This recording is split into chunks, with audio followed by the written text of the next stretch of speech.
All right, we are live, I guess. So good evening and welcome to Thursday night at Living Word Family Church. This is These Final Days Ministries.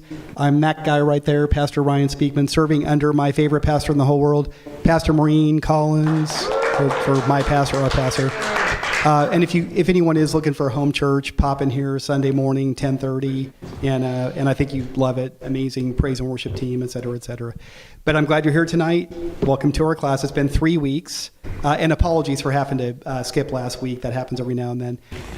But yeah, let's dive in. Well, actually, first, let's give a round of applause to Pam, my wife, for last minute running to Albertsons and getting dessert. Yeah, because, yeah. I like almost forgot we didn't have anyone signed up, so yep, Pam took care of us. And there's some stuff left over from a party last night here at the church, so yeah, just come up and help yourselves. Free coffee, et cetera, et cetera. So, all right, crazy topic tonight. I mean, the last, half dozen classes have all been a little crazy, right? This is an incredibly important question. I know that Mark has been like chomping at the bit for me to get to this. He and I, we have coffee every now and then, and this came up, like a month and a half ago? This revelation, yeah. So we're going to talk about. It's amazing. So it's a good question, right? So there's this whole idea in eschatology, end times prophecy, that the Antichrist, when he comes, that he's going to be instrumental in rebuilding the Jewish temple on the Temple Mount in Jerusalem.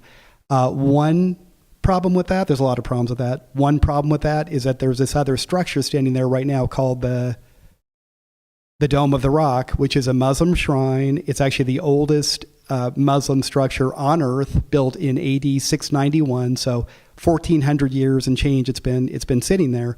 So are the Muslims going to be thrilled about that getting knocked down? That's the thing with like the nice gold dome, like it's like just iconic. Like that's the Jerusalem skyline. Is the Muslim world just going to like go along with this? Yeah, sure, go ahead. We're cool. A little bit of tension here and there with the Jews, but just go ahead and build their temple. Why not?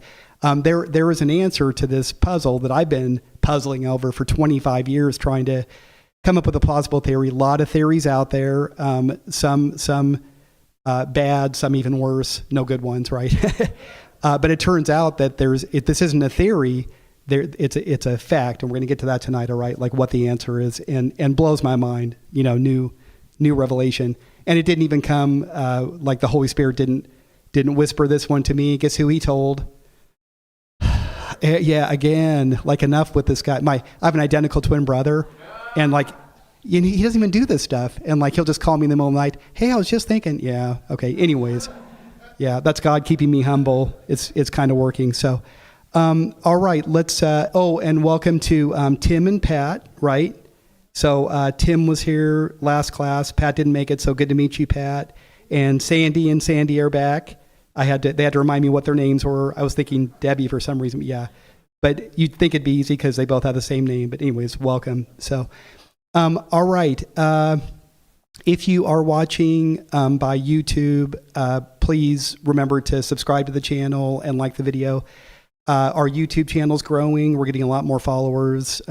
Everything on social media seems to be headed in the right direction, the direction we want. So we are now, hypothetically, anyways, on a normal schedule. So tonight is February 27th. In 2 weeks is March 13th. Then 2 weeks after that, we meet again. So just, again, right now we are on a regular schedule. So we'll be back here in 2 weeks, okay? And a couple of you signed up for dessert. I've got Judy, this is so awkward to do this like on our live stream. We have like hundreds of people watching. Who cares about dessert, right? We care, the people in the class. So Judy, I have signed up. She's not even here. Okay, for the next class. And then Rindy for the one after that. And Rindy's not here tonight, so I'll call her. Okay, enough about dessert. I probably didn't eat enough today. That's why I keep talking about dessert. Okay, so if you're interested in this ministry, which apparently you are because you're here or you're watching online, welcome to everybody online, by the way. You can learn more about us at thesefinaldays.org, and you'll find my best-selling book series there. I am working, I swear, every day, like hours a day on part 3. Well, the reason it's taken so long is because it's really good. It's really good. You guys are going to love part 3 when I finally get it. And it has to be this year because the Holy Spirit told me through my wife and my pastor that I don't get on another plane until part 3 is published. So my next research trip is not going to happen until so pray for me. If you would like to help support this ministry financially, it is very much appreciated, very much needed. Every penny that goes into this ministry is strictly for ministry purposes. And everybody who gives in here, thank you so much. Everyone who gives online, just can't thank you enough. And I just pray the same blessing on all of you guys that I get for doing this. And I'll tell you, my own pastor, we were having coffee one day, and I didn't know she, felt this way, but she looked at me and she said, "You know what? You're in the most dangerous ministry on earth." I thought, wow, that's cool to hear from your pastor, right? But I'll tell you, it's the greatest adventure. When I get to heaven, I'm going to thank God profusely for putting this on me when I was 10 years old. It's also a ton of work. I mean, just a ton, like I said, hours a day, research writing, and I've been doing this for 25 years, right? So, but because of this, there is a tremendous blessing on my life. I'm not going to be bashful about that, but God really blesses me in every way. I make my living as a software engineer, by the way. Again, everything that goes in the ministry financially stays in the ministry. But my wife, my kid, you guys, just my truck. I love my truck. But God is just so good. Oh, thank you, Rex. Appreciate that. Yeah, bless this offering, Lord. Thank you for blessing us all abundantly so that we can give more into your kingdom, Father God, whether this ministry, all the other ministries out there doing your work, Lord. And again, I just pray for the same blessing over everyone who sows into this ministry financially and is in partnership with this ministry, the same blessing on my life for this hard work, Father God. And thank you for this hard work. In Jesus' name, amen. All right. And did I mention, if you'd like to give online, you'll see the donate button on there. There's multiple ways to give. So, okay, with that, who wants to get to work? And it's going to be some work tonight. Is it? Okay, let me ask that again. Who wants to get to work? That was a little bit weak, but that's okay. We're going to try that again in 2 weeks. Yeah. No, this is going to be fun. So tonight's a little bit of a smorgasbord. We've been talking about so much ever since we got thrown this curveball back on December 8th when this guy here, this gentleman, just kind of appeared out of nowhere, took the throne in Damascus on December 8th, and I heard about him showing up there about an hour or two after he showed up. It was on a Sunday night, and just sitting there scrolling through whatever, Facebook, whatever, and just happened to see it. And instantly I thought, oh my gosh. So my entire life doing this. So again, since I was 10 years old, that was a long time ago. I've been doing the actual ministry for 25, going on 26 years now.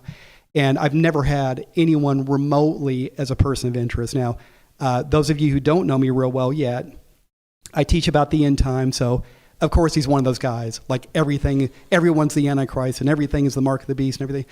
I'm really not like that. And I go out of my way to Tom's actually been in the Holy Land with me. So's Mark, so's Ben. We were over there for 15 days, and you guys know I'm like the most annoying skeptic on earth. Like I don't buy nothing. Like there's never been one person who I've remotely suspected could be the A word. Although my whole life I've been convinced that I'm going to be here when Jesus comes back, which means I'm going to, right, Greg? Absolutely. Amen, brother. All right, this is Greg. Everybody, say hi, Greg. Seeing if there's any dessert left. So, but people, all the speculation over the decades, Gorbachev because he had the dragon tattoo on his head, and maybe it was Reagan, it was Bill Gates, it was Donald Trump, it was Obama. Give me a break. No one's remotely qualified. Not only does this gentleman, his name is Ahmad al-Sharaa, not only does he qualify, but the first couple months after he rose to power, meaning recent weeks here, I just have kind of gone through and figured out, now we're up to 17 bullet points, 7 check boxes that, I'm not saying this guy's the Antichrist, because that would be insane, right? Now, if I'm right that Jesus is coming back in my lifetime, I'm turning 58 this year, that's a baby, I know, I'm still just a kid, I got a long way to go. But at some point, this guy's got to show up on the scene, right? So we all suspect, we've all suspected our whole lives, we believe that we're in the last days, yeah? That's why you're here tonight instead of off doing something fun, right? This is fun, I'm joking. You're not home watching Netflix or whatever. You're here because this kind of burns in you, like there's questions, right? If that's true, that we are the generation that will see these things come to pass, again, the Antichrist has to show up at some point in our lifetime, and the clock's been ticking for a long time. Thousands of other pieces are in place. The chessboard is arranged just like the Bible prophesied thousands of years ago. We also factor in Muslim eschatology. Most end times teachers do not. In fact, I don't know of any other ones that really do to the extent that we do. But yeah, for the first time ever, this guy, here's a guy who, and it's not just like, these are my 17 favorite check boxes out of 50. Like there's 50 things that the Antichrist, he should fit the bill with this at this point in his career, meaning like just starting, right? No, there's 17. And this guy literally checks every single box. And we've already gone through these, so you can go back on, go to thesefinaldays.org again, click on the YouTube link, or just go to youtube.com/These Final Days. You could see our past few classes, picking this apart, right?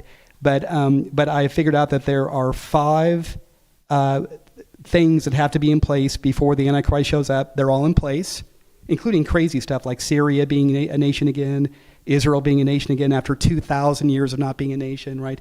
And then there are, 7 check boxes specific to the guy, okay? And some of these are like really like eye-catching, like the number of his name actually equals 666.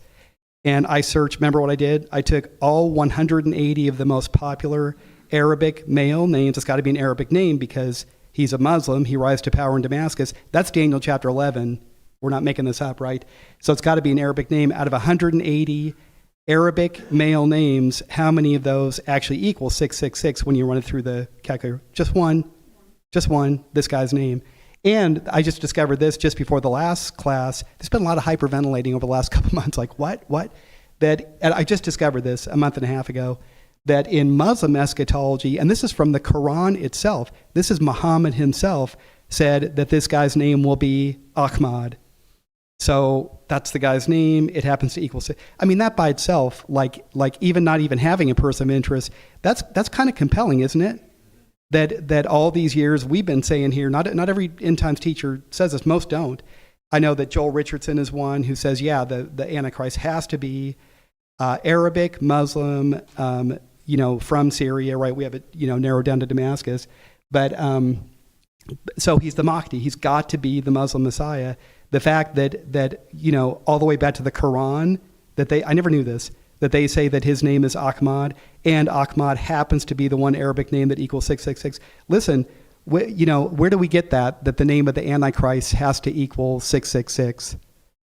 And, we could say, well, this is all open to interpretation. Yeah, whatever. Everything in the world's open to interpretation. Revelation chapter 13, John clearly wrote that the number of his name is 666. That's it. Okay? We can complicate it if we want. We can spiritualize it. But just take it at face value. That's what John said. He even gives us a hint in there what calculator to use. It's called isopsephy. It's the Greek version of gematria, which is the Hebrew method of rendering a number from a name, right, or a word. So when did John write the book of Revelation?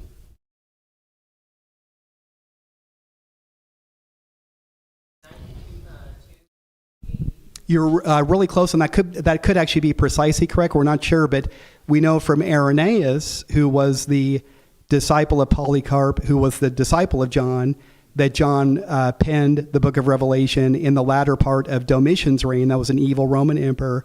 And Domitian rose to power in the year 80, and then I think his reign ended in the year 97 or 98. So if it's the latter part, I'd put it, right around there, maybe 95. I rounded out to about 95. So, now, at that time, John, who got this prophecy, and he says the number of this guy's name will equal, would he have run an Arabic name through his calculator to come up with this? Would he have looked at the Quran and said, hey, these guys say this guy's name is Ahmad, so here, what does Ahmad equal? Oh, 666, that's an, why not? Exactly right. It's an okay way of putting it. Okay, so there were Arabs at that time, but they were just so obscure and irrelevant. I don't even think they called themselves Arabs then, right? Who was in Syria? Who was reigning in Syria at that time? It was the Romans. Okay, John would have been guessing Latin names, right? Like Roman names, Greek names, whatever. And then about 100 years later, not quite 100, about 90 years later, 85 years later, in the year 180, Irenaeus wrote his book. Again, Irenaeus was the disciple of John's disciple, so there is no one outside the Bible itself who is a greater authority on this stuff than Irenaeus. And Irenaeus repeated all this stuff and even went into more detail. he comes right out and says, yeah, you use isopsephy. That's the method of calculation. And then he even gives us an example, Titan, which is a Greek name. And he runs it through and he says, look, see, it equals 666. He had to tweak it a little bit to make it work. You remember that? Had an E in there. Teton or something, which isn't even a name. But I love that he did that because that gave us a baseline.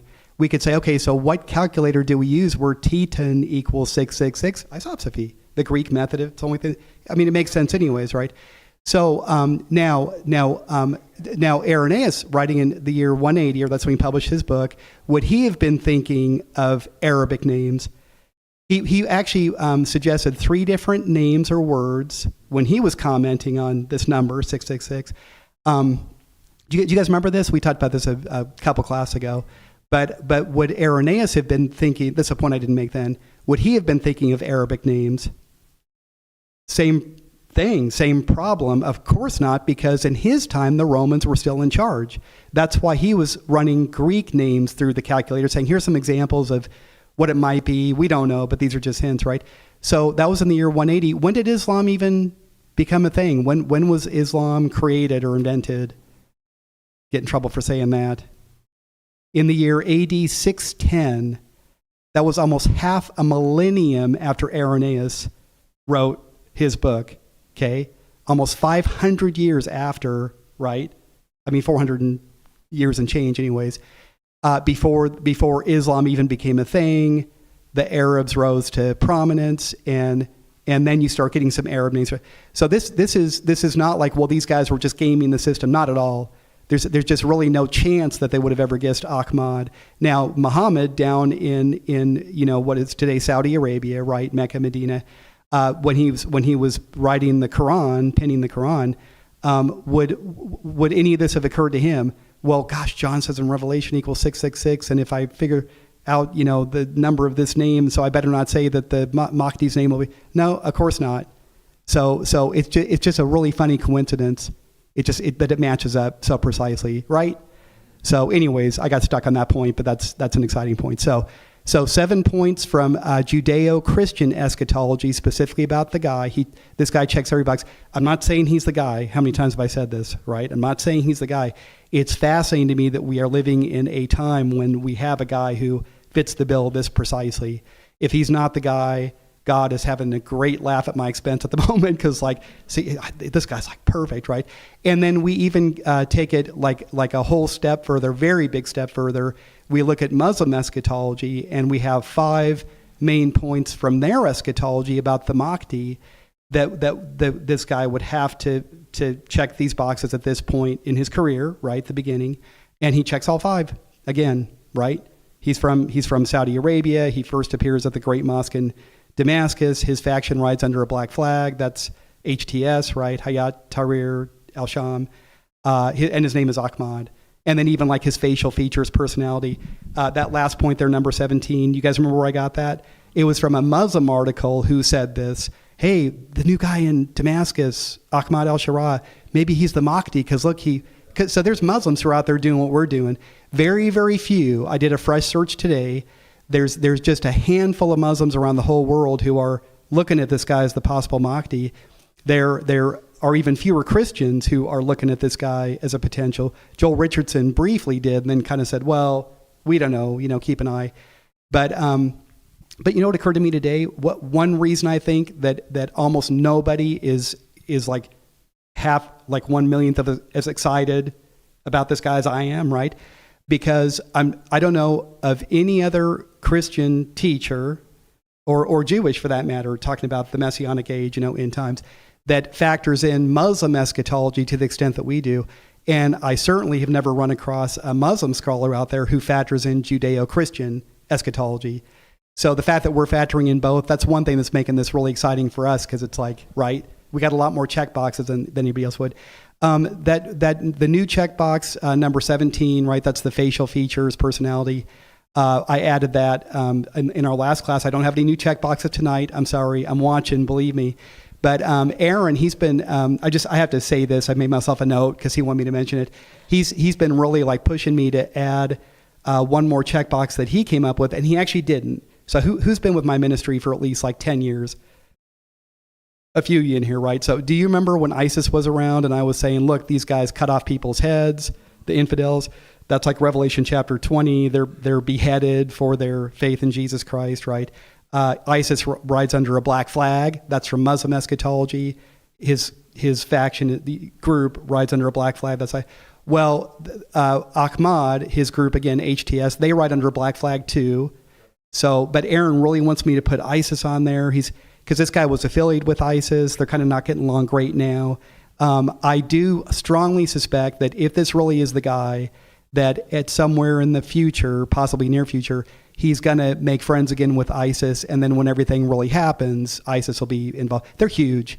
They never went away. Remember I said that, when Trump took him out in I think it was the first year of his first term. So that would have been 2017. I think he was voted in 2016. So in 2017, he eliminated ISIS. He didn't really. He ended the caliphate, like the territory they're holding in northern Iraq and northern Syria. They still are occupying a gigantic chunk of Syria. I'm not going to put the map up again. And we still hear about them here in the U.S. A kid just got arrested in Israel for hooking up with ISIS. An ISIS-affiliated group in Africa over the last week or so murdered 70 Christians, which you didn't hear about unless you follow international news, because who cares about Christians, right? Sorry. I mean, it's true. I mean, hundreds of Christians get murdered and you just don't hear about it. But this just happened a week or so ago in Africa. I'm trying to remember which country. Was it Congo or Somalia? I think it was Somalia. Anyways, but ISIS is still very much a thing. So we'll keep an eye on them. Now, all that said, regardless, why would I not put ISIS up on our list of check boxes? I'm bringing this up not just to rub Aaron's nose in it because he gets all the best stuff. So I'm gonna beat him up while I can, right? Why wouldn't I put ISIS on our list of check boxes?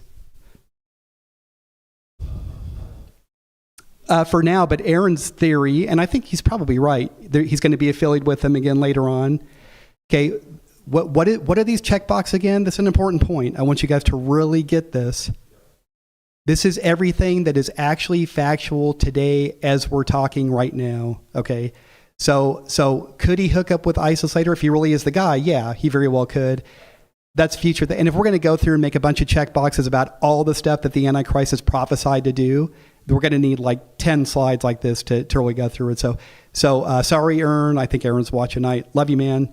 I give you credit for all the best stuff. So, but yeah, that's why anything that is speculative at this point, I'm not putting on here. Now that's relevant to you guys, isn't it? Doesn't that mean something to you? So this is me emphasizing this is not speculation. There's a little bit of interpreting going on here, seizes the kingdom peaceably. Well, did anybody get killed while these guys made their way down from northern Syria to Damascus? Of course. What caught my attention is that al-Sharaa, when he walked into Damascus, not one shot was fired. Like nobody got killed when his army showed up in Damascus. He just walked into the palace and claimed the throne. Go ahead, Ernie.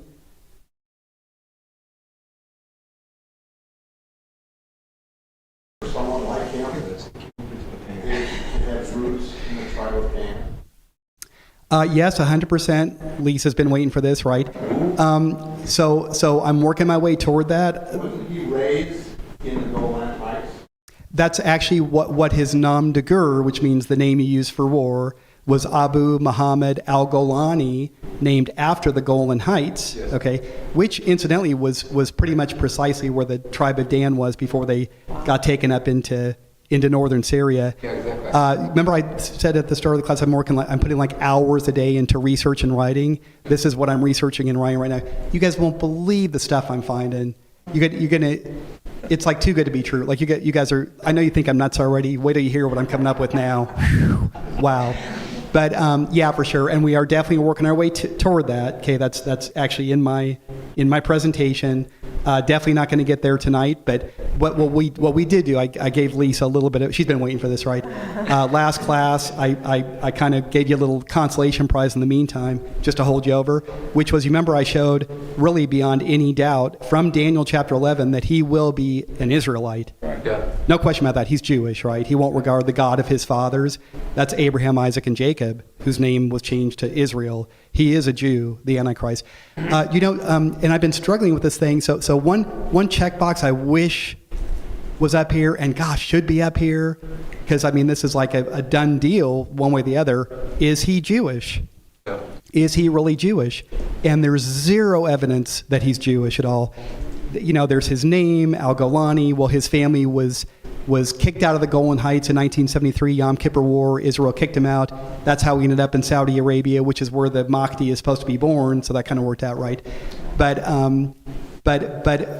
then I thought about this, and this is over the last month and a half of most people just sit home and watch something nice on TV. No, I'm thinking about this crazy stuff. That would that be public knowledge and information at this stage in the Antichrist career? No. That he's Jewish? Of course not. My gosh, that he has Jewish heritage, that he has Jewish ethnicity? Of course not, because the only way this guy got to where he is, remember Al-Qaeda, he was the founder of al-Nusra, right-hand man in ISIS for a little while, right? You can't do that if you got Jewish blood. There's no way. There's no way that the radical Muslim jihadists are going to follow you if there's any hint that you've got Jewish blood. And today, or maybe over the last week, it occurred to me, so at what time will the big reveal happen where now we know, oh my gosh, this guy really is from he's an Israelite, and maybe even all the way to the tribe of Dan. We can, maybe never, because during the last half of the 7-year Great Tribulation, after he commits the abomination of desolation, outlaws Judaism, outlaws Christianity, that's at the exact halfway mark of the 7-year Great Tribulation, commandeers the rebuilt Jewish temple, which he is instrumental in building. I've been saying that for 25 years. I'm too close to that. And we've confirmed it even in Muslim eschatology. Remember that exciting moment a couple of classes ago, right? But for this whole last half, that's when the jihadist armies are fully backing him and pursuing Jews and killing any infidels. I mean, it's the nastiest time in human history. That's why Jesus, when he coined the term Great Tribulation, Matthew chapter 24, verse 22, he literally was referring just to that second half of this period where the Antichrist is cutting everybody's heads off unless you convert to Islam, right? Take the mark of the beast and all that stuff. So even during that stage in his career, could he have revealed that he has Jewish blood? I'm not so sure. So when will we know for certain that the Antichrist, whoever he is, whether it's this guy or somebody else, actually has Jewish blood, and specifically from the tribe of Dan? Maybe not until Jesus comes back. See, this is buying me some time, Jennifer, so I never have to stick my neck out on this. I mean, really, right? Now, one thing though is that the Jews are not going to go along with this guy rebuilding the Jewish temple during the first half of the Great Tribulation, unless they at least suspect really strongly this guy's Jewish. So there's going to be rumors that pop up somewhere. There's going to be some little detail that comes out where the Jews are going to be saying, this guy is Jewish. Okay, just let him do his thing. But the Muslims are kind of like, no, this guy's not. He's very, very clever. Go ahead, Mark. But don't they believe he's the Messiah if he's building the... He's got to be the Messiah. Yeah. But King Cyrus was a type of Messiah because he gave a whole bunch of money to the Jews. He sent them back to Jerusalem to rebuild the Holy Temple when they built the second temple after the Babylonian captivity. They considered him a type of Messiah, Moshiach. And he was a Persian king. He wasn't Jewish. He wasn't. So, but that said, the Moshiach, like the ultimate Moshiach that they're expecting that rebuilds this temple, I've talked to several different rabbis, in depth about this, and 100% they're saying, no, he's got to be Jewish. So, I don't even, me and my theories and speculating, I don't know. I don't have a good one for this one. At some point, they're going to have to suspect this guy's actually Jewish, and maybe there's some evidence out there. I don't know. We're hot on his trail. Maybe we're going to prove it. Look, this guy's actually from the tribe of Dan. I don't know. Go ahead, Bernie. I really believe that if the world found out now that he had Jewish blood in him, heritage at all, that then he could be a peacemaker between Islam and Judaism. Because the Jews would really warm up to him. Well, but Islam would also agree to it. But see, that's where I'm doubtful. I don't know that the Muslim side would be really excited about that. Yeah, because a lot of them, like rabidly hate Jews. Right. Okay, and I'm not saying this because I saw a podcast that told me this. Okay, I've been over there a lot, and I've been in some of the worst places. I've been in Gaza. Like I spent 3 days in Gaza City. I've been all over the West Bank, interviewing like some of the top officials, Palestinian Authority. Gosh, I dragged these guys into an interview with the head of the Waqf, or one of the heads of the Waqf in Jerusalem. They're the guys in charge of the Temple Mount, keeping the Jews off the Temple Mount. Did you guys get the feeling that this guy had warm, fuzzy feelings for Jews? No? Yeah, not at all. I've been all over Lebanon. We went into Jordan. The topic didn't really come up there. But anyways, yeah, trust me on this. A lot of Muslims would not be okay with their Mahdi having Jewish heritage. So how's he going to pull this off? Again, it's the Antichrist. Whoever it is, whenever he shows up, okay, whoever it ends up being, he's got to pull that one off.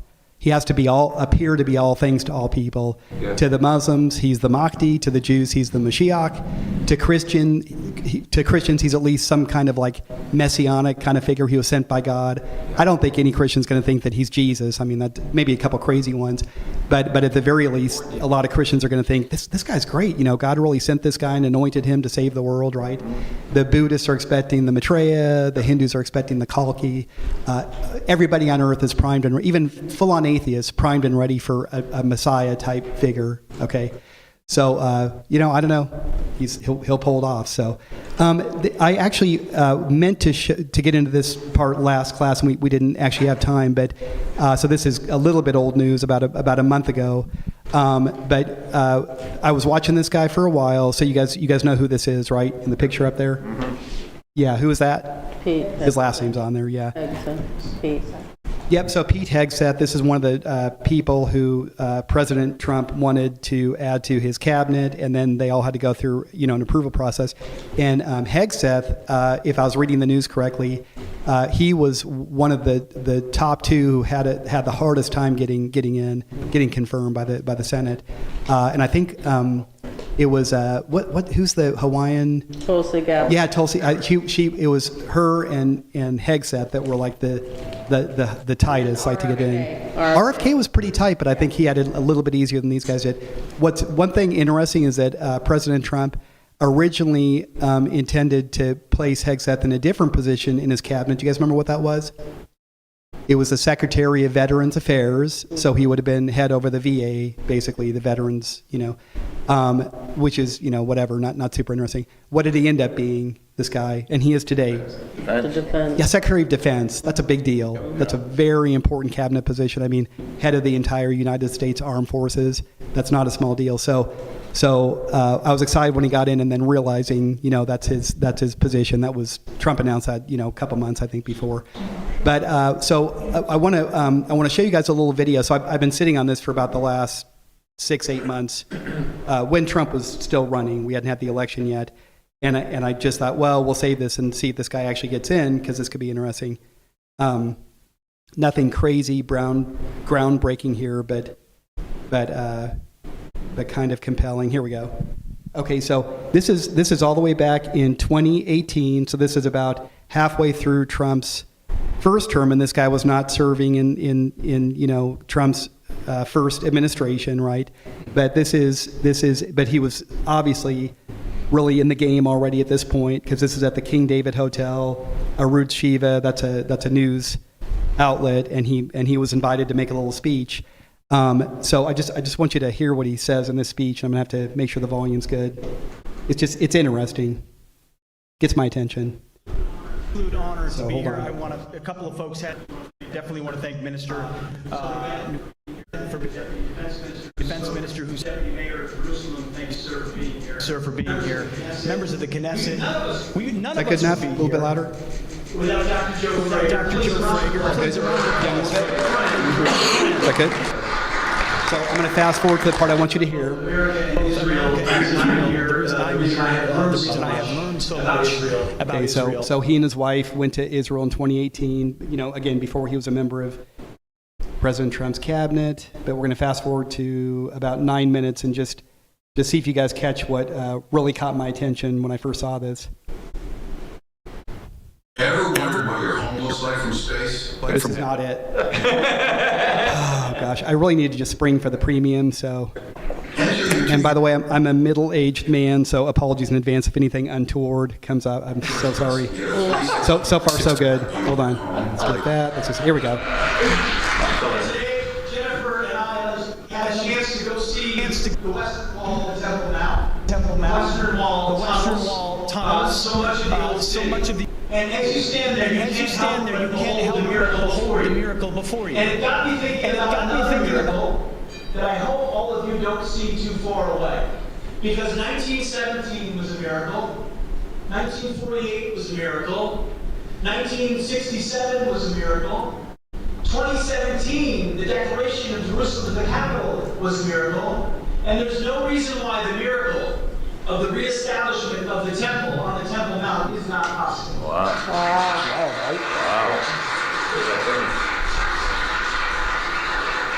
don't know how it would happen. You don't know how it would happen. We know. I I'll tell you. It could happen. That's all I have. And a step in that process, a step in every process, is the recognition that facts and activities on the ground truly matter. And that's why going and visiting Judea and Samaria. Okay. So interesting, right? So does this mean anything? It's interesting. That's very. So again, this guy now is a member of the cabinet, and not just that, but the Secretary of Defense for the United States of America. That's a gigantic deal. Is this guy interested in seeing the third temple built, the Jewish temple built on the temple? Yeah. Absolutely. Does that matter? I don't know. Anybody else in President Trump's inner circle who might be interested in seeing the temple rebuilt? Huckabee. Huckabee for sure, no doubt about it. In fact, if I thought of that, I'm sure I could have found 100 videos of him talking about it, 100%. Anybody else? Kushner. Yeah. Thank you. His son-in-law Jared Kushner. I mean, come on, right? So, and Kushner, he's a clever one. He's another person of interest and has been for us for probably 7 years now. I would say it goes back to the first year of the first Trump term, right, administration. And major person of interest, never as the Antichrist, even though a lot of Christian end times guys have kind of like looked at him for that role. Definitely not that role, but still a role that actually shows up like by name in the Bible. We're going to look at that briefly tonight. We should get there. So yeah, Kushner for sure. Now, Kushner, wow, incredibly clever guy, like almost of biblical proportions, if I could say it like that. And he's never come right out and said, I want to see the temple built on the Temple Mount. But why would Kushner want to see that? Let me go back to, there's a picture of our guy. Yep. I was so excited when I saw him on stage during election night a couple months back, right? So why would Kushner be interested in seeing the Jewish temple rebuilt on the Temple Mount in Jerusalem? He's Jewish. Because he's Jewish, and he's not just Jewish, like the lady I see at the gym sometimes, she's Jewish, and she goes to synagogue, once a year, right? Like we have C&E Christians, they have Y&H Christians, Yom Kippur and Hanukkah, right? So no, Jared Kushner is a full Orthodox Jew, very serious to the point where Ivanka even converted, right? So Trump's daughter Ivanka, now she's Jewish, right? And he has been to Jerusalem, very, very interested, right? Lot of things that will get our attention with this guy. There was an article published in Al Jazeera. Do you guys all know what Al Jazeera is? That's the number one Muslim, Arabic, Middle Eastern news source, and I follow them as closely as I follow the Israeli press, okay? To understand stuff, you really better be following like all sides. That's why we look at Muslim eschatology. Yeah. Okay, little pro tip there. Well, I don't like them. Yeah. Okay. Well, you better read their articles especially carefully then, right? This is an article that they published way back on September 14th, 2020. And what's interesting about that date? Now, you guys know I know about this stuff, and if you asked me that question, I would have had no clue what you were talking about. So I'm just being provocative here, but here's the article, and I'll talk about that date. Israel, so it's Al Jazeera, Israel normalization may partition al-Aqsa. So what do they mean by partitioning al-Aqsa? Mark should know, Ben should know, Tom should know, come on. because you guys have been up there. Al-Aqsa is the name of the mosque up on the Temple Mount in Jerusalem, okay? And then partition means, that, you know, that there's a threat that they're going to break it up, okay? So, and it says, a clause in the UA-Bahrain Accords with Israel, otherwise known as the Abraham Accords, right, with Israel leaves door wide open to Jewish prayer at the holy site. Now, listen, it's a lot of fun, okay? Whenever you see anything like this, like Jewish prayer up on the Temple Mount, so what? What does that have to do with the temple? That has everything to do with the temple, because Jewish prayer has not been allowed on the Temple Mount, technically, officially, for over 2,000 years now, or no, about 2,000 years, all the way back to AD 70, when the Romans destroyed the Second Temple, kicked the Jews out of Jerusalem. Then a few centuries later, the Muslims came in and took over. They built the Dome of the Rock. A couple years after that, in 705, they built the Al-Aqsa Mosque. And to this day, even though Israel, or really just since June 7th, 1967, the Jews, now they own again the Temple Mount for the first time in 2,000 years. But they decided on June 7th, 1967, Moshe Dayan, the crazy guy with the eye patch, looks like a pirate. I'm sorry, I'm so disrespectful. But he said, we don't need another Vatican up on the Temple Mount. We're not going to rebuild the temple. Very offensive to the Jews, right? He wasn't a religious Jew. He was secular. But he was the commander of the armed forces, and he gave back control of the whole thing to Jordan. That's the guy that we interviewed who doesn't like Jews, right?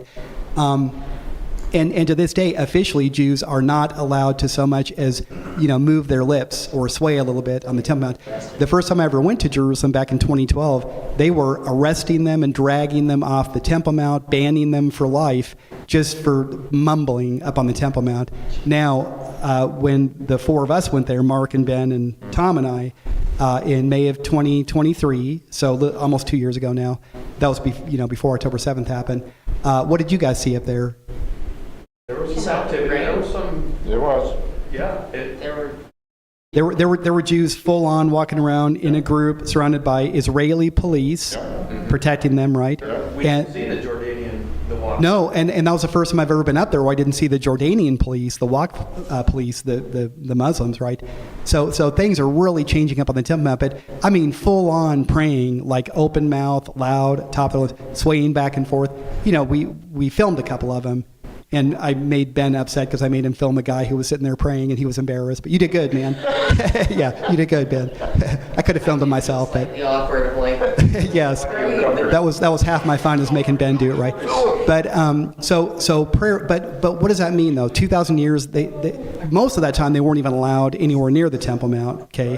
Since 1967, they've been at certain hours of the day, just on a couple of days a week. The Jews have been allowed to go up there. Gee, that's nice. But they still couldn't pray. And then again, first time I ever went to Jerusalem back in 2012, no way were they praying up there. They're getting arrested for it. Today, when we were there, they're all up there openly praying. Do you see a continuum, like a pattern, like a trend? Where do you think this is all headed? Mm-hmm. At what point are the Jews going to be tired of praying at the base of a retaining wall that they call the Western Wall? Right. That sounds offensive, but some of my best rabbi friends say it just like that.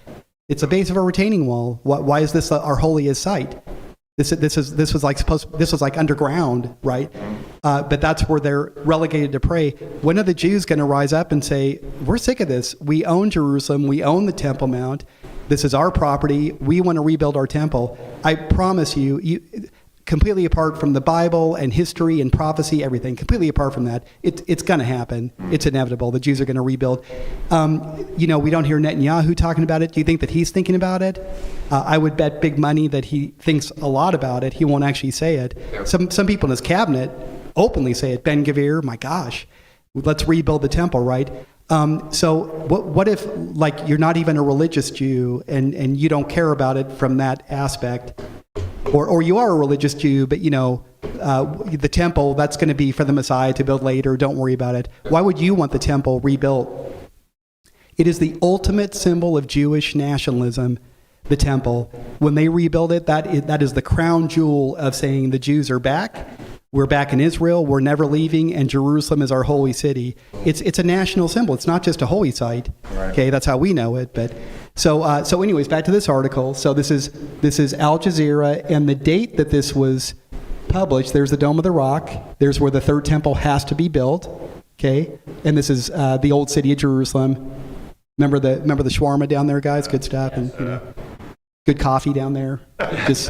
Just if you're drinking the coffee and it gets to the point where you have to chew it, just stop right there if you want to sleep for the next 3 days. Yeah, my first trip, I didn't stop right there, and I didn't sleep for like 3 days. It was really bad. So, but look at the date, September 14, 2020. So this was the day before the Abraham Accords were officially signed.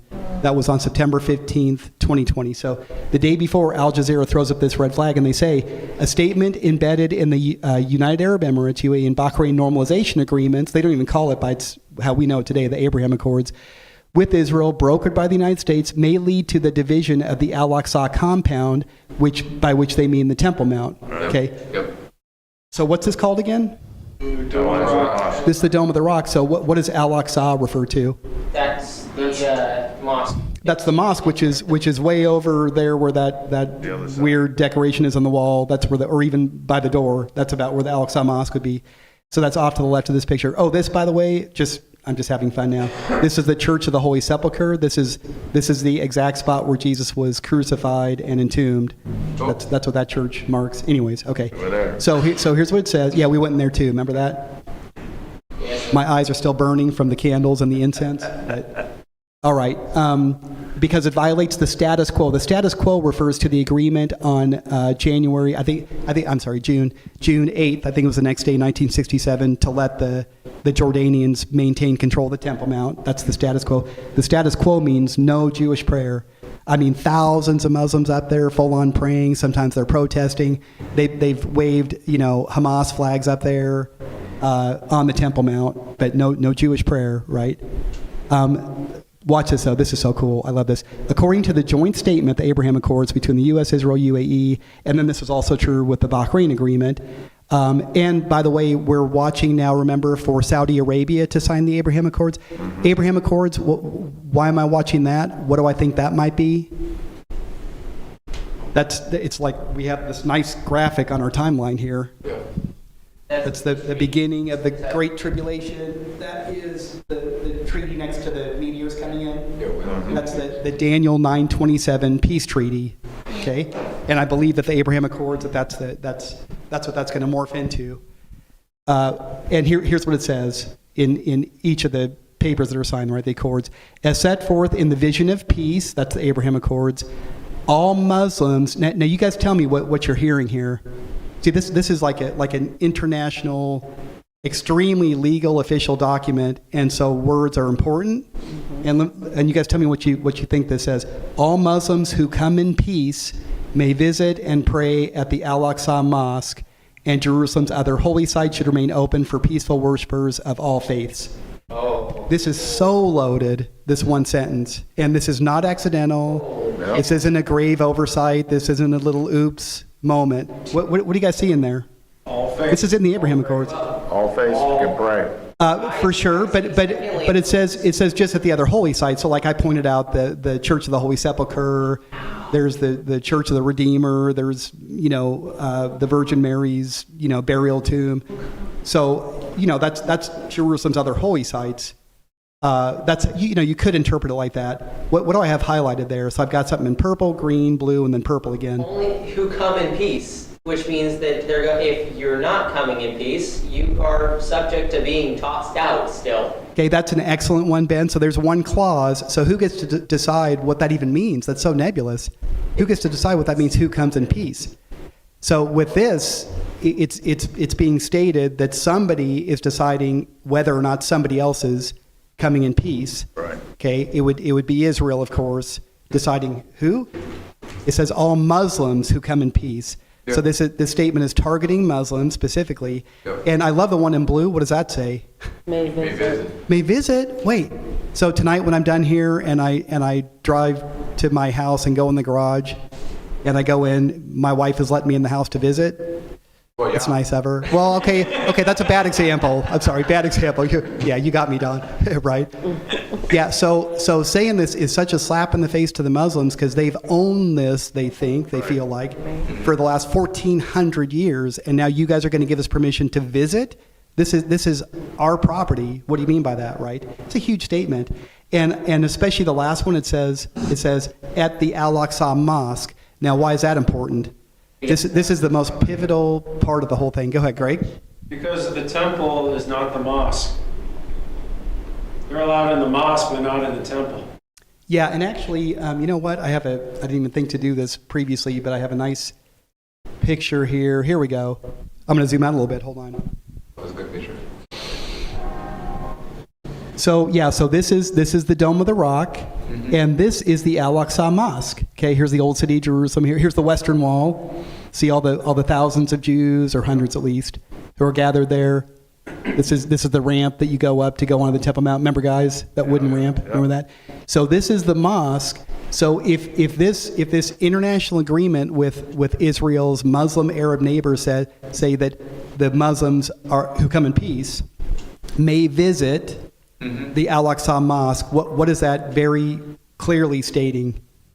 It's not theirs. It's the mosque. You guys can come here. They don't mention anything else on the Temple Mount because in Islam, the Muslims call this whole compound the Al-Haram Al-Sharif, the noble sanctuary. Oh. Okay, so it doesn't say the Al-Haram Al-Sharif. It says the Al-Aqsa Mosque.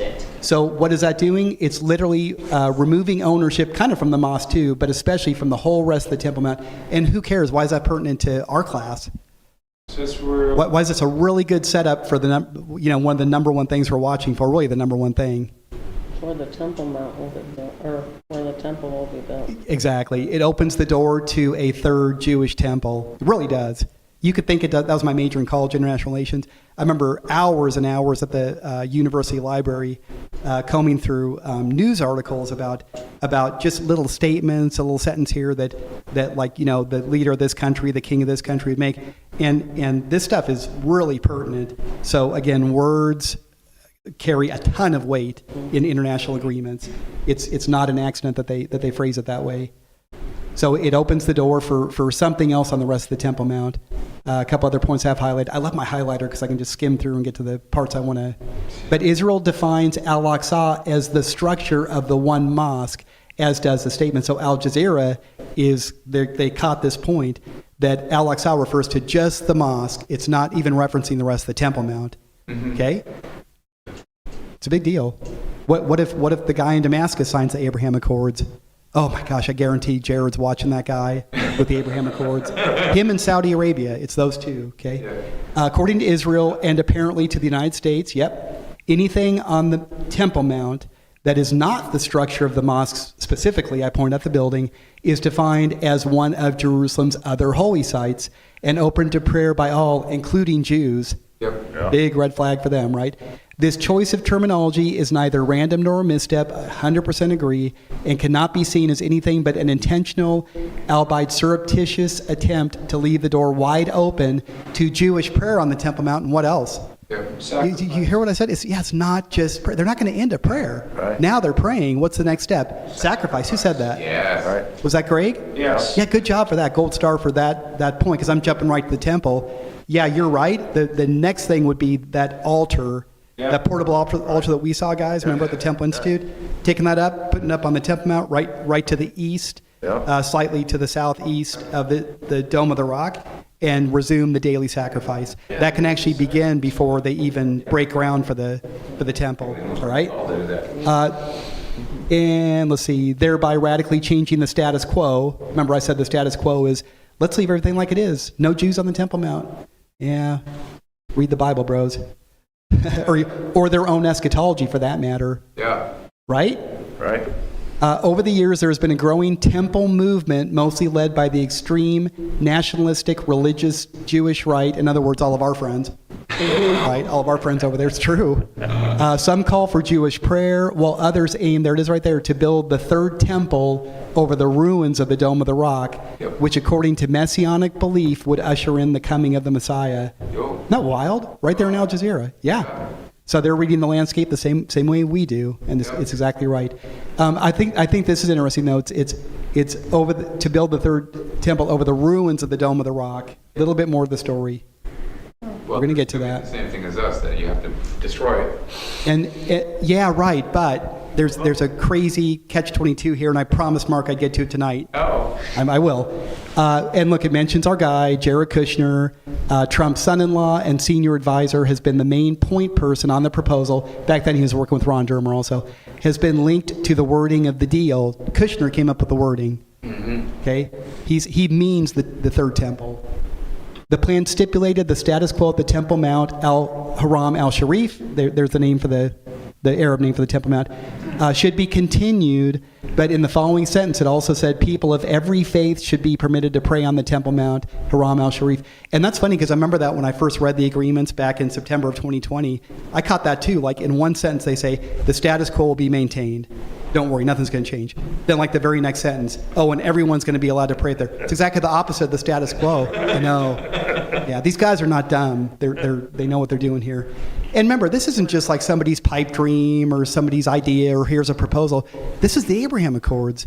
This is literally the documents that have been signed that they're going to lead up to the Daniel 927 peace treaty. And again, I don't have a crystal ball. I'm not a prophet, but based on everything, it just couldn't be more obvious to me.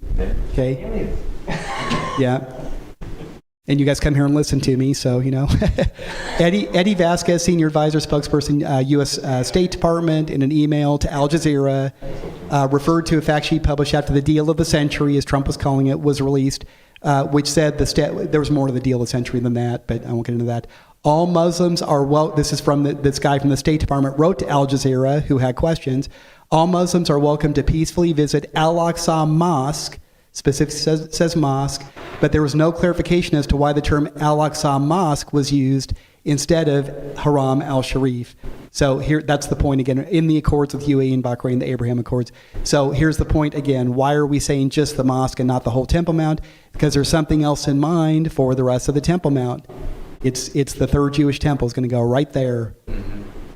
Yep, all these years, never even had a good theory how that would happen. You know, we're saying, you know, a lot of end times teach, oh, well, it'll get hit by a meteor. Okay, that's fine. You know, an earthquake. Okay, whatever, right? Aaron and I were kicking around ideas, right? In every case, why would the Muslims say, oh, well, you know, an earthquake, you know, knock down the Dome of the Rock. We don't want to do anything with it. Jews, go ahead, build your temple. Come on. Never happened in a zillion years. So all those theories are just wrong. And also, another idea was, well, things are going to be so bad and so horrendous that the Muslims are just going to panic and freak out and fine, you guys build your temple. It just doesn't feel right, sound right. It just doesn't work. There's another solution.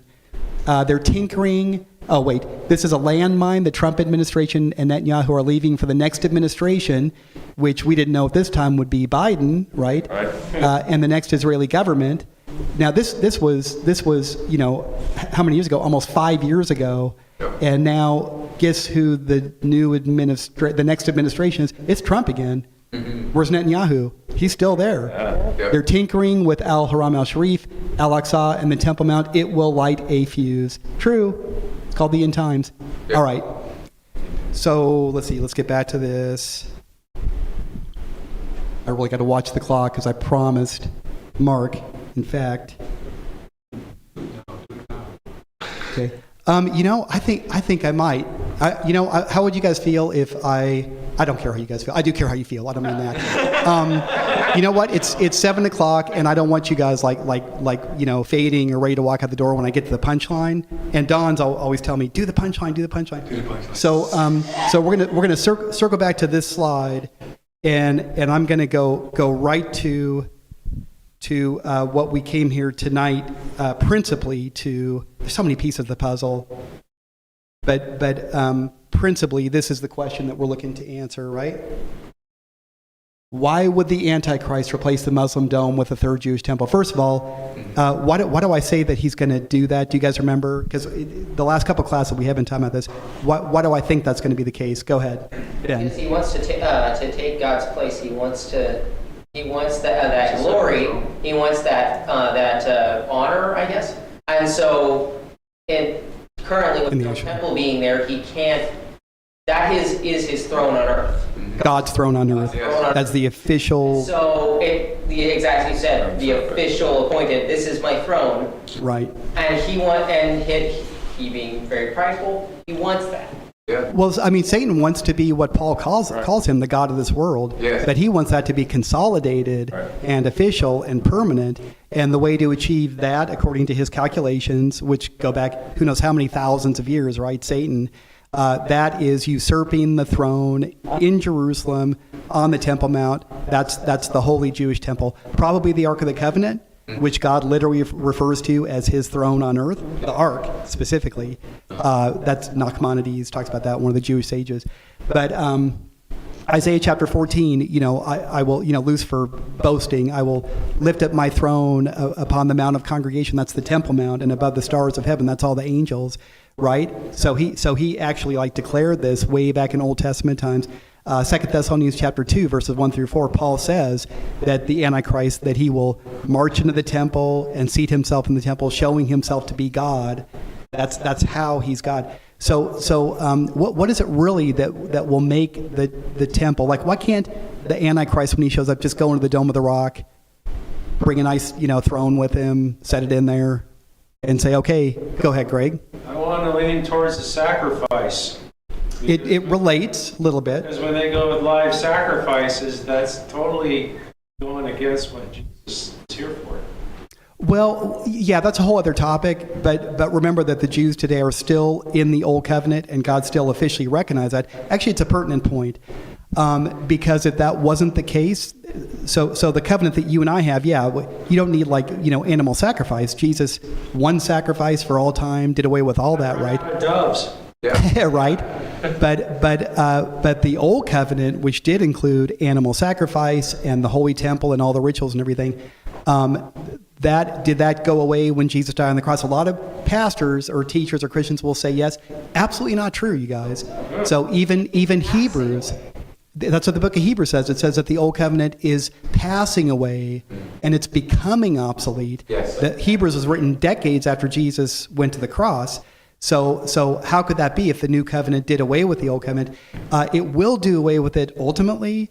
But in the meantime, there are still a lot of people on earth, they're called Jews, Yes. who are still in the Old Covenant, and God still honors that covenant. Go ahead, Jennifer. So wouldn't it be like the ultimate betrayal, if you will, to build the temple and have all the Jewish people, which are God's people, think that you are him and bow down to him when he enters the temple? So here's the actual mechanism that, and we get this in the Old Testament. There are two Old Testament accounts of the day of dedication of the temple: King Solomon's temple, which was the first temple, and then the second temple. In both cases, on the day of dedication, when construction is complete. And the Ark of the Covenant doesn't even have to be physically present in the inner sanctuary. It wasn't in the second temple. It will be in the third temple, though, a whole other topic. But the day of dedication, that's when what's called the Shekinah, or you hear the term Shekinah in Christian, that's a mispronunciation. The Shekinah, it's the Ruach HaKodesh, the Jews call it, but it's not an it, it's a him. Ruach HaKodesh means Holy Spirit. When the Holy Spirit returns, it's the day of dedication that the Holy Spirit literally comes from heaven and in some physical sense, almost really physical sense, re-inhabits the inner sanctuary, the Holy of Holies of the temple. Now here again, Christians, we get hung up on this. Well, I'm the temple of the Holy Spirit. Yeah, you are, in the context of the New Covenant. Okay, the Holy Spirit is dwelling inside of me, standing up here as we speak, and dwelling inside of each one of you guys, right? You're born again, you've asked for the indwelling of the Holy Spirit. That's the New Covenant. The Jews aren't in the New Covenant. They're still in the Old Covenant. It will pass away when Jesus finally comes back physically, the last Jew steps into the New Covenant. Then the Old Covenant is obsolete because nobody's practicing it anymore. But in the context of the Old Covenant, that's where the Holy Spirit dwells, is in the Holy of Holies of a physical Jewish temple standing on the Temple Mount in Jerusalem. On the day of dedication, when construction's complete and they do their ceremony, the Holy Spirit will re-inhabit the Holy of Holies. That's when it becomes the throne room of God on earth. It's not right now. Right now, it's desolation. It's spiritually desolate. The Holy Spirit's not there. Yeah. Okay. But when he does, that's the moment when the Antichrist says, okay, that's why he wants to build the temple. Right. Because he needs that to, once again, be the official throne of God on earth so he can go in and usurp the throne. All right? So let's see here. Okay, perfect. So, Mark, you're going to love me for this.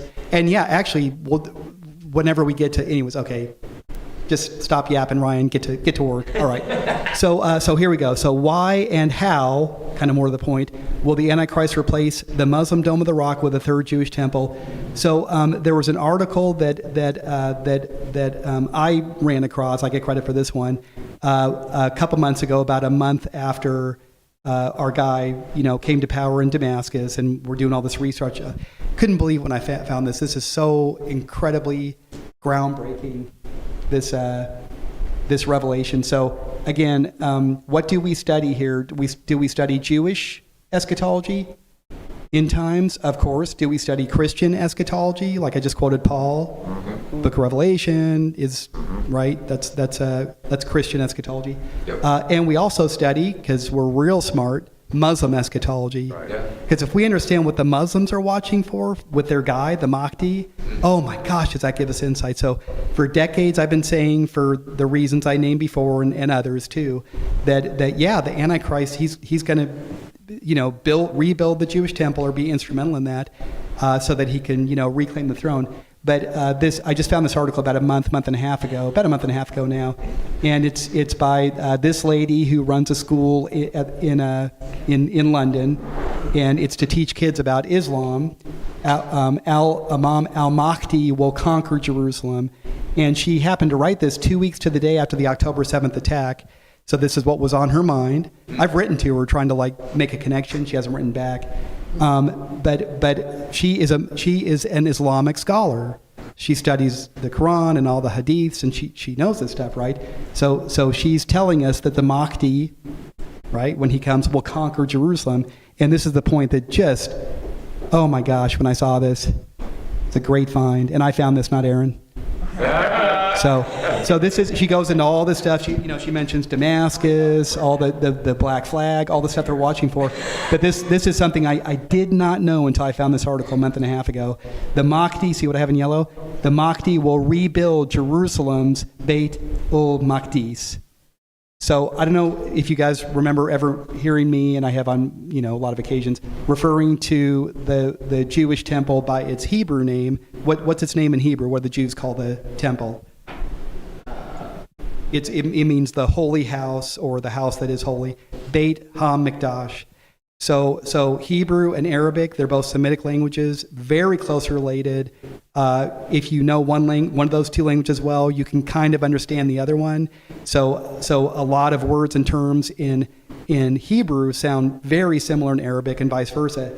So Beit HaMikdash is the name of the holy temple in Jerusalem in Hebrew. And what do we see here? The Arabic name, Beit al-Maqdis. And we looked it up online last time. I proved it out. That means the Jewish temple. It's literally King Solomon's temple. Oh. And according to Muslim eschatology, this is an Islamic scholar, won't even talk to me, I'm trying hard. Turning on the charm, I'm going to get through to her at some point, says that the Mahdi, when he comes, will rebuild the Jewish temple in Jerusalem. Okay, so now the Muslims are saying it? Yeah. What the heck? And most Muslims don't know this. And you might think, well, if most Muslims don't know, maybe it's not true. No, most Christians know almost nothing about Christian eschatology. Yeah?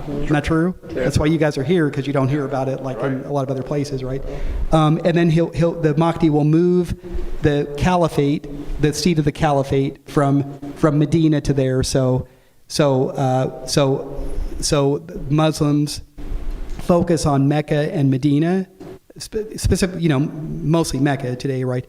As like the focal point of the Islamic world, that's going to shift back to Jerusalem, because Muhammad in his day, the guy who created, right, or established Islam, when he first started, he had all of his people, all the Muslims, when they first started, facing toward Jerusalem to pray. Jerusalem, when Islam started, was the focal point of Islam, and only later did Muhammad shift it to Mecca. It's going to shift back, according to this lady. And this is all from the Quran, all right, what she's saying here. So, so now we know it's not just Ryan saying it. A couple other guys saying that the Antichrist, when he comes, he's going to rebuild the Jewish temple. He's going to sit there, right? But the Muslims are saying it too. This is literally Islamic eschatology. So it gets us back to this really big question, which is why is he going to do this? Why would he replace the Dome of the Rock with a third Jewish temple? So the picture on the left there, this is in my office, my home office. I work out of my house. I have for 3 decades now, right? 25 years now. And no home office is complete without a futon and 2 really comfortable pillows and a soft blanket. Okay, just FYI. So this is actually at the end of my futon, and this isn't actually accurate because it was a different house, but this is just for illustrative purposes. And I think. Oh, never mind. I thought I had a picture of the guys in here, but that's Africa. Anyways, it was just, I think it was 2 months after, might have been 2 weeks, but anyways, no, it's 2 months. 2 months after my first trip to Israel back in 2012, I'm laying on my futon, falling asleep, and I've got this very cool poster. If you can tell what this is, this is the Temple Mount, right? So there's King Herod's temple, this is King Solomon's temple, and then this is National Geographic did this poster, and then down here is what the Temple Mount looks like today with the Dome of the Rock up there, right? Mm-hmm. But I'm laying there in my futon, falling asleep, almost asleep, eyes barely open, looking at the poster, and it just occurred to me, wait a minute, this is amazing. The Dome of the Rock is not a mosque, it never has been, it's a shrine. Mm-hmm. That's all that it is. So what? How's that pertinent? Because shrines, honestly, in Islam are incredibly important, but they're expendable, okay? But mosques aren't, all right? So hypothetically, that's going to make this a slightly easier pill to swallow for the Muslims when the time comes. What if we leave the mosque in place, right. Completely different spot on the Temple Mount, right. Even the Abraham Accords say, yeah, the mosque, right? Right. But the Dome of the Rock is just a shrine. Right. Do you guys think you can live without the shrine? So I was so excited, and what's that been now? 12 and a half years ago, I got this epiphany. It's just a shrine. It's not even a mosque. Makes it a little bit more expendable, easier. And all these years since then, I've been excited about this point because it's it makes it kind of plausible. Oh man, it's a lot more to it than that. Okay, we're going to get there in a second. And what do I have there in red? From air. Gosh, it's so painful. Yeah, this is my topic and has been for decades. And we're talking on the phone one night about our guy in Damascus. And he said, you know what? It just occurred to me about something about King Solomon's temple. Oh my gosh, brace yourselves. Whenever I do this to you, I think it's too much of a buildup, and then you guys maybe aren't as excited as me. This is gigantic, all right? So we're gonna go look at a Wikipedia article about King Solomon's temple, right? The Jewish temple, where the Dome of the Rock is now standing. Okay, Solomon's temple. I'm gonna scroll down. Oh my gosh. Aaron, it's a good one. So he gets 666 and he gets this. So how and why could the Antichrist build the Jewish temple in place of the Dome of the Rock? It's inevitable. Yeah. It's got to be done. It's a no-brainer when this comes out. I hope I didn't lose my my highlight here. Boy, that's a big article. Looks like my book. Jeez. Too much information. Here we go. In Islam. Okay, so the Quran talks about Solomon's temple, You ready for this? Here we go. According to the narrative in Islam, the Quran, the temple in Jerusalem was originally a... Come on. That's huge. I don't know how I missed this over all these years. It was originally a mosque commissioned by Solomon, who, of course, was a Muslim. Did you guys know that? Jesus was a Muslim. He was the last Muslim prophet in Judeo-Christianity. Moses was a Muslim prophet. Adam was the first Muslim. Yep. Did you guys know that? Okay, this is what the Muslims believe. Yep. King Solomon was a Muslim. Yep. All right, the Jews have corrupted it. The Christians corrupted things even further. But King Solomon was a Muslim, and that beautiful temple that he had there was a mosque. Okay, and it was built by jinn. What's jinn? This is just interesting. Where do we... Jinn? Yeah, it's kind of pertinent. Jinn is where we get the word genie. Yeah. Like Aladdin's lamp and all that, right? Bad spirit, Yeah, it's typically today denotes like evil spirits, demons. Maybe it's not always like evil spirits, but it's like angels. Back then it would have just been like general, more like ghost. Yeah, something like that, right? But in Islam, that's what they believe. The King Solomon's temple was actually built by these spiritual beings on the commandment of Allah, with the purpose of serving as the Qibla, which means the direction that everybody is supposed to pray, of the Israelites, right? In the early years of Islam, Prophet Muhammad and I mentioned this a minute ago, and his followers faced Jerusalem for prayers until the city of Mecca, specifically the Kaaba, that weird cube in the middle of that big place in Mecca, that comes up in our story in a little bit here, superseded the former as the new Qibla. So this paragraph's actually acknowledging what I mentioned a minute ago. Muhammad, when he first started Islam, they were praying toward Jerusalem. Why? What was in Jerusalem? It was this magnificent mosque that was built by this great Muslim prophet that we know as King Solomon. Okay, so, is everyone confused why I'm so excited? So how on earth will the Antichrist talk the Muslim world into replacing the Dome of the Rock with a third Jewish temple? Through Solomon, that whole thing, they're going to... But why would the Muslims say, oh my gosh, okay, we didn't think about this before, we see your point? What's the Dome of the Rock again? Solomon. It's a shrine. It's a placeholder. It's been protected in that spot now for 1,400 years. Okay, no one can go underground there, whatever, right? It's been protected in the spot. But what is supposed to be there? Do you know that there's a sentiment in Islam, and it's not a hard and fast rule. That's why I don't have like an article to back this up. I can show you articles and like Islamic scholars whose opinion is like staunchly along these lines. There is a sentiment in Islam, once a mosque, always a mosque. You're not supposed to repurpose a mosque. If something's a mosque, it's never supposed to be something else. So for 1,400 years, we've had this really nice-looking Muslim shrine there, but what's it supposed to be? It's supposed to be a mosque. And which mosque in particular? King Solomon's mosque, which we know as King Solomon's temple, the Jewish temple, right? That is such a mic drop moment, but Pastor Linda will kill me if I drop this mic. I think I did one time. That's not for me, okay? But seriously, do you know, because for the first time in Christian eschatology that I'm aware of, now we have not just a rational explanation for how the Mahdi, when he comes, is going to talk the whole Muslim world into knocking down the Dome of the Rock and building a Jewish temple. Now with this knowledge and understanding, if this guy plays us, which of course he will, it has to be done.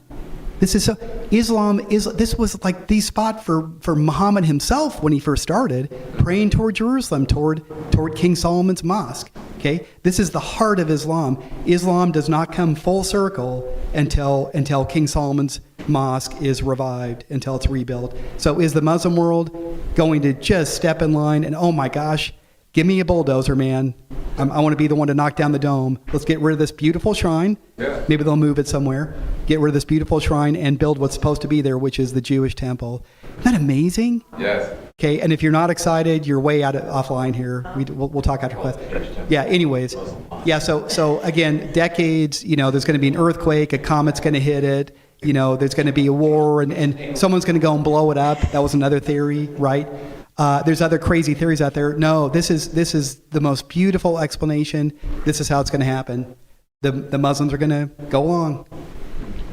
So the story's getting more interesting by the day, I think. So, we're almost done, but I'm going to just mention really quickly, and then we're going to circle back to all this stuff. But we'll end with this. I'll end with this slide. We just have a few minutes left here.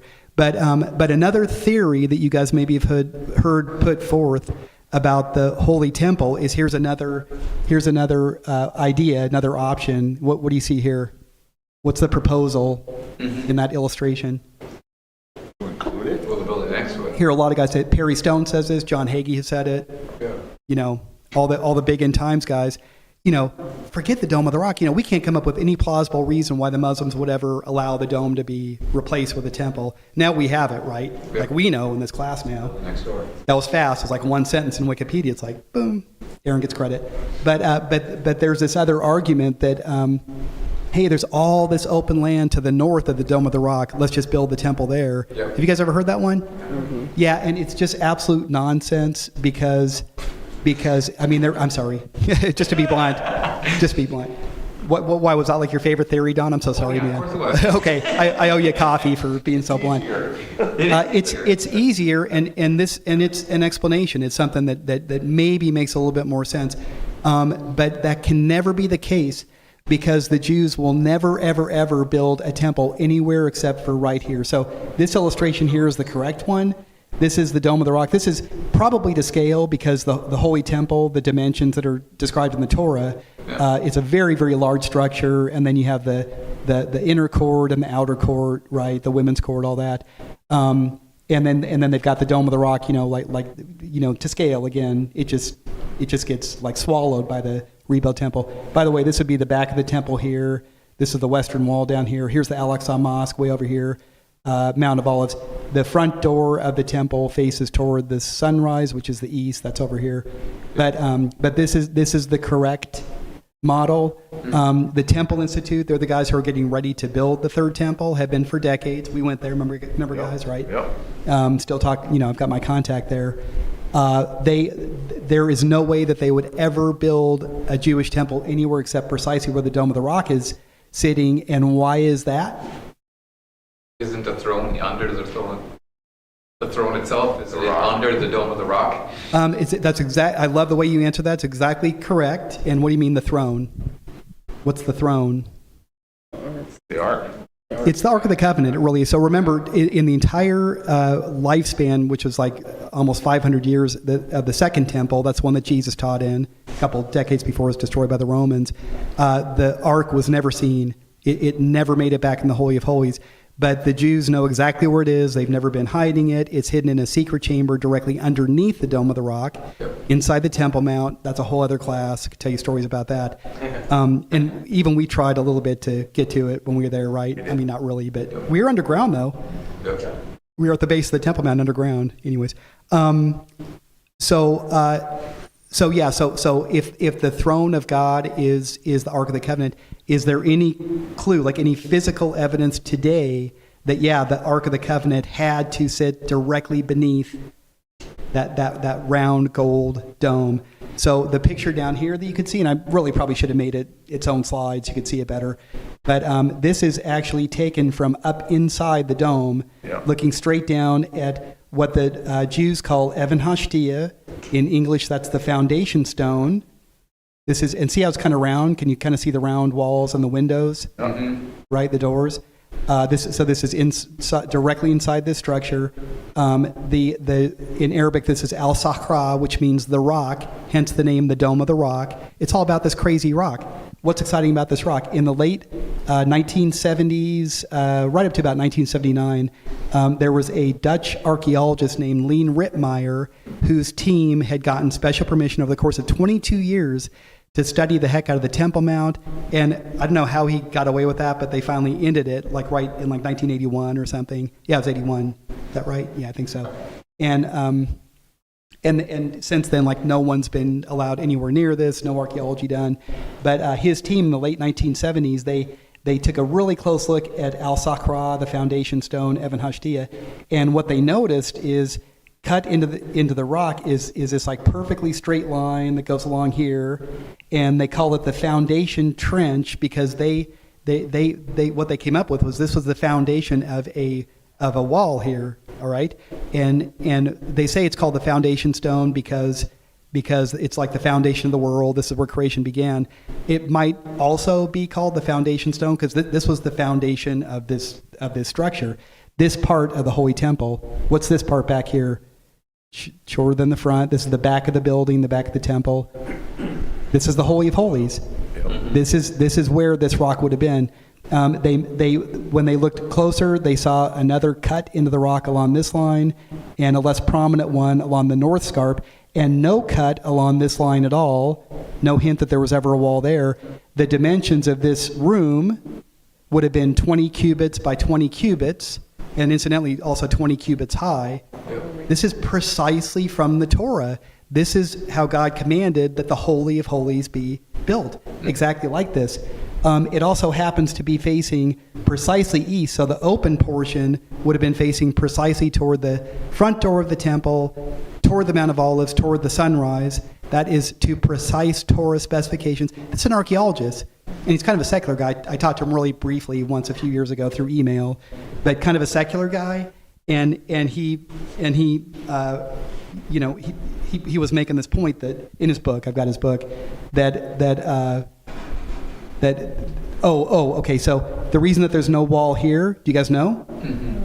There'd be a wall there, the wall there. Why? This was the curtain, right? Yeah. This was the veil that was torn in two when there's actually two curtains. That the veil that was torn in two when Jesus died on the cross, that's where the veil went. Right. And that's what Rittmeyer's team found. They're not looking for it. These are secular archaeologists. This is what they found. What's most interesting is this right in the middle. So they say that they found, I'm almost done. They found some cuts, some chunks missing from the rock that they dated back to about the 12th century. That's when the European Crusaders controlled the Temple Mount in Jerusalem.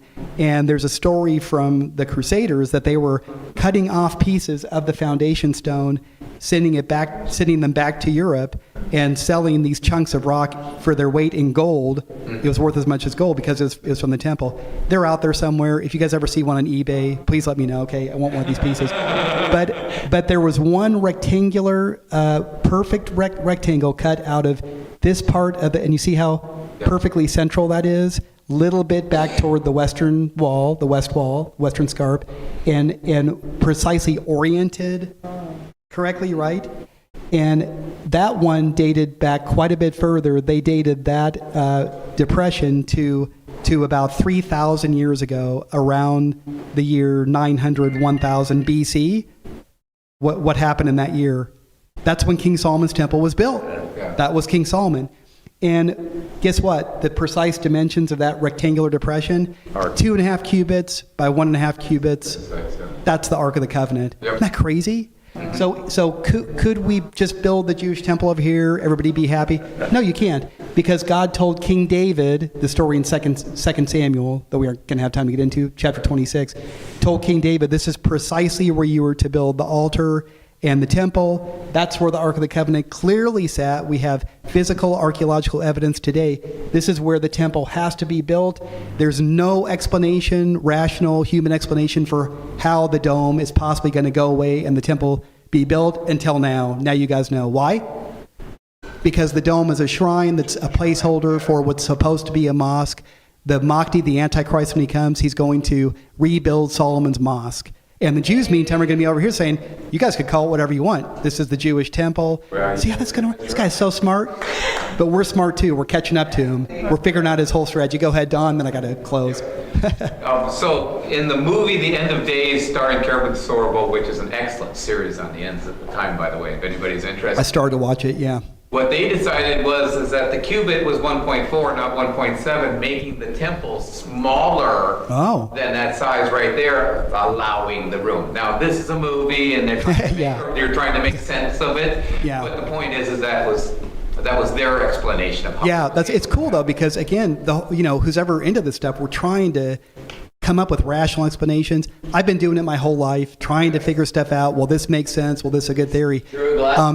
See through glass darkly. But I love how God just reveals this to us as time. And you guys should love the fact that I'm willing to change my mind a lot. And what are the 3 words that you guys hear me say every now and then that you'll never hear another pastor say? I don't know. That's a good one. I was going to say I was wrong. Yeah, I literally start off part 3 with a whole thing about how I was wrong. But anyways, all right. Okay, I'm done. We're 1 minute over time. Father-in-law, come on up here. Close in prayer, please. This is my father-in-law, Ernie, for those who don't know. Yeah, this is where my wife gets her good looks. Yeah. Here, get over here where they can see on camera. There you go. Put my camera. Lord, all you're showing me and us is that there's a spirit of compromise. Yeah. Compromise is a common promise. That's what people think, and that's the most logical thing. That's how the Antichrist will enter, through compromise. Mm-hmm. They'll compromise your word and everything, your will, and that's how we're going to know him. So Lord, help us to overcome till the end. In your name, so be it. Give me a hand. That was good. Yeah. You had to give us a little teaching in there. That was good, man. Compromise. I love it. All right. Love you guys. Come back in 2 weeks. Thank you for joining us online. And between now and 2 weeks from now, remember to stay filled with the Holy Spirit. All right. Love you guys. Yeah. Amen.